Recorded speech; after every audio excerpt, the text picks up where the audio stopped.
Hi guys, welcome to crack react interview series. And series का aim है कि series को देखने के बाद we should crack react interviews in one गो।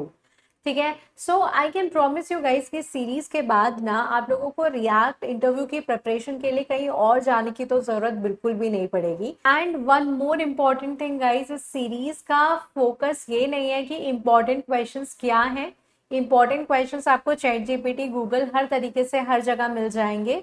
लेकिन इस सीरीज का एम ये है कि उन इंपॉर्टेंट क्वेश्चंस का आपको आंसर क्या देना है, बेस्ट पॉसिबल आंसर क्या हो सकता है कि आप वन गो में रिएक्ट के इंटरव्यू को क्रैक कर सकें। सो आई गेस अभी बिना टाइम वेस्ट के हम सीधे स्टार्ट करते हैं। ओके, सो जो फर्स्ट क्वेश्चन है इस इंटरव्यू सीरीज का वो है what is react JS and why it is used. And आप, मैं और हम जैसे काफ़ी सारे लोग ये क्वेश्चन अक्सर मिस कर देते हैं, इसको कभी प्रिपेयर नहीं करते हैं क्योंकि हमें लगता है कि ये क्वेश्चन इतना इजी क्वेश्चन क्यों ही कोई इंटरव्यू में पूछेगा।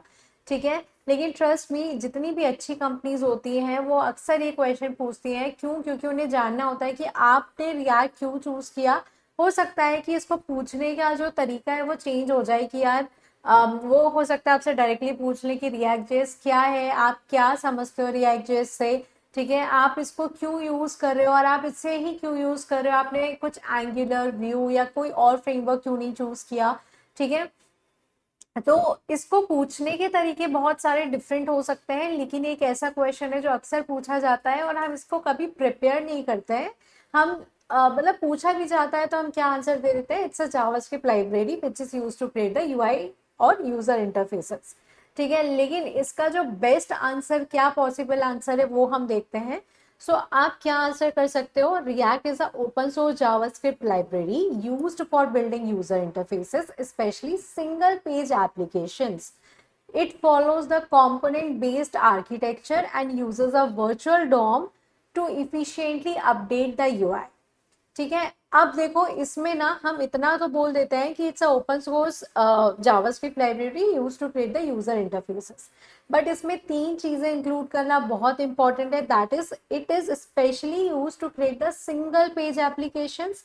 एंड अब आपसे ये पूछा जा सकता है कि भाई सिंगल पेज एप्लीकेशन क्या होता है, तो आपको बताना, आपको एक्सप्लेन करना पड़ेगा कि भाई ऐसी एप्लीकेशन जिसमें हम कुछ अपडेट करते हैं तो पूरी एप्लीकेशन रीलोड नहीं होती है, जितना पार्ट हमने अपडेट किया है सिर्फ वही अपडेट होता है। ठीक है, आप कुछ एग्जाम्पल देके भी बता सकते हैं, वो हम अभी आगे देखते हैं। लेकिन सबसे पहले आपको ये इंक्लूड करना है कि स्पेशली सिंगल पेज एप्लीकेशंस बनाने के लिए यूज होती है। ये कंपोनेंट बेस्ड आर्किटेक्चर को फॉलो करती है और ये वर्चुअल डॉम का यूज करती है यूआई को इफिशिएंटली अपडेट करने के लिए। ये तीन इंपॉर्टेंट पॉइंट्स आपको आपकी डेफिनेशन में इंक्लूड करना है। उसके बाद इसको सिंप्लीफाई कर सकते हो आप कि in simple words React help developers create interactive websites where the UI updates automatically when data changes. ठीक है, तो आपने क्या किया, इसको सिंप्लीफाई करके भी बता दिया कि मेरी डेफिनेशन का कहने का मतलब ये था। लेकिन जितने भी फ्रेशर्स हैं उनको मैं ये चीज़ बताना चाहती हूँ कि जब भी आप इंटरव्यू का कोई भी, किसी भी इंटरव्यू में किसी भी क्वेश्चन का आप आंसर दें, तो आप ना डेफिनेशन के बाद उसको एक एग्जाम्पल के थ्रू एक्सप्लेन करने की कोशिश करें, जिससे कि क्या होता है, जो इंटरव्यूअर रहता है उसे ये समझ आता है कि हाँ आपको डीप नॉलेज है, आपको कॉन्सेप्ट का आइडिया है कि आपको वो कहाँ रियल वर्ल्ड में यूज हो रहा है। ठीक है, तो आप इसका एक एग्जाम्पल दे सकते हैं कि for example when you like the post on Instagram और add a product to a card on Amazon, the page updates instantly without refreshing. ठीक है, तो आपको इस तरीके से एक एग्जाम्पल देना है कि भाई जब भी आप कोई इंस्टाग्राम यूज कर रहे हो, ठीक है, उस पर आपने पोस्ट लाइक किया, तो जब आप पोस्ट लाइक करते हो तो आपका जो हार्ट आइकन रहता है वो रेड कलर से फिल हो जाता है।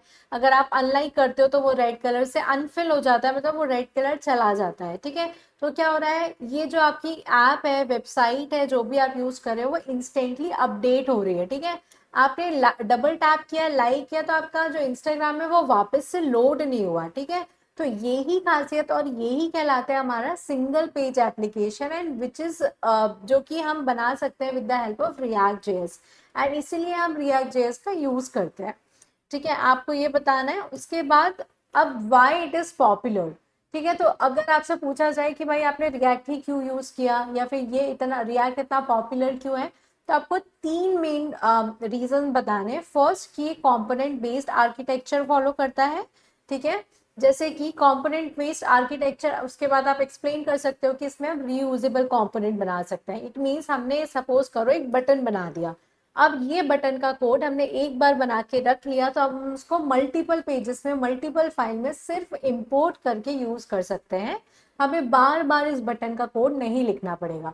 ठीक है, इसकी वजह से क्या होता है, हमें कम कोडिंग करनी पड़ती है, हमारी एप्लीकेशन की परफॉर्मेंस ज्यादा होती है। ठीक है, सो ये क्या करता है, कंपोनेंट बेस्ड आर्किटेक्चर फॉलो करता है। उसके बाद आपको सेकेंड पॉइंट बताना है कि it uses the concept of virtual DOM for high performance. ठीक है, आप इसको, अब ये वर्चुअल डॉम क्या होता है, ये एक अलग से एक पूरा टॉपिक है जो हम आगे वाले क्वेश्चंस में कवर करेंगे, लेकिन आपको अभी ब्रीफ में अगर आपको एक्सप्लेन करना हुआ तो आप बोल सकते हैं React uses virtual DOM which help update only the parts of the page that changed instead of reloading the entire page. ठीक है, this make React application very fast. उसके बाद थर्ड पॉइंट आप बता सकते हो कि इसका ह्यूज इकोसिस्टम है। ठीक है, आपको बहुत स्ट्रॉन्ग कम्युनिटी मिल जाएगी रिएक्ट की। ठीक है, आपको इसकी लाइब्रेरीज बहुत सारी मिल जाएंगी राउटिंग के लिए, स्टेट मैनेजमेंट के लिए। ठीक है, सो आपको इसमें कहीं भी कोई दिक्कत नहीं आती है। आप ये बता सकते हैं react has a very large ecosystem with tools like routing libraries, state management solution and strong community support. ठीक है, सो बेसिकली जब भी आपसे कुछ भी क्वेश्चन पूछा जाए तो आपकी अप्रोच ये होनी चाहिए कि आप हमेशा clear cut to the point सबसे पहले उस टॉपिक की डेफिनेशन बताएं, उसके बाद उस टॉपिक को आप एक एग्जाम्पल के साथ एक्सप्लेन कर सकें। ठीक है, सो ये था हमारा फर्स्ट वीडियो और उसका आंसर कि बेस्ट पॉसिबल आंसर मेरे अकॉर्डिंग क्या हो सकता है।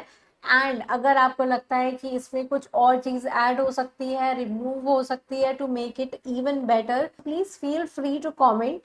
बट बिफोर लिविंग, यदि आप इस चैनल पर नए हैं तो please subscribe to this channel. Also यदि आप इस चैनल से थोड़ा भी कुछ सीख रहे हैं तो please like the video and also comment your genuine feedback. Thank you guys for watching.